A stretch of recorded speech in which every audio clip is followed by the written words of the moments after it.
Electrical? হ্যাঁ বলছি, আপনি কে বলছেন? হ্যাঁ, আমি বাপি বলছি। হ্যাঁ বলুন।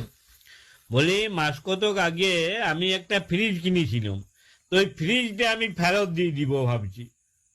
না, দুঃখিত স্যার, আমরা তো এইভাবে বিক্রিত জিনিসটা ফেরত নিতে পারি না। আপনার কি সমস্যা হচ্ছে বলুন? সমস্যা মানে?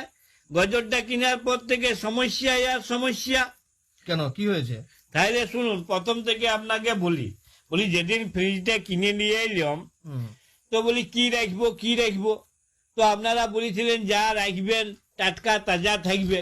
তো সেদিন বুঝলেন গিন্নি গরম গরম মুড়ি ভেবেছিল, হুম।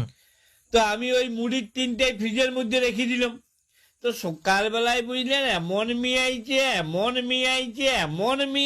যে মানুষের মুখে দিয়া তো দূরের কথা, কুকুরগুলো পর্যন্ত মুখে দেয় না একগা।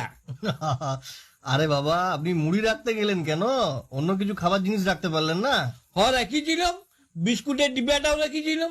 ইস, বিস্কুট গুলো আবার রাখতে গেলেন কেন? ওটা তো নিশ্চয় নরম হয়ে যাবে।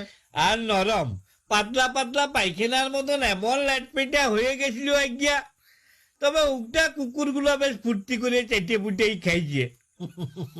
কেন, আপনি ভাত ডাল শাকসবজি কিছু রাখতে পারলেন না?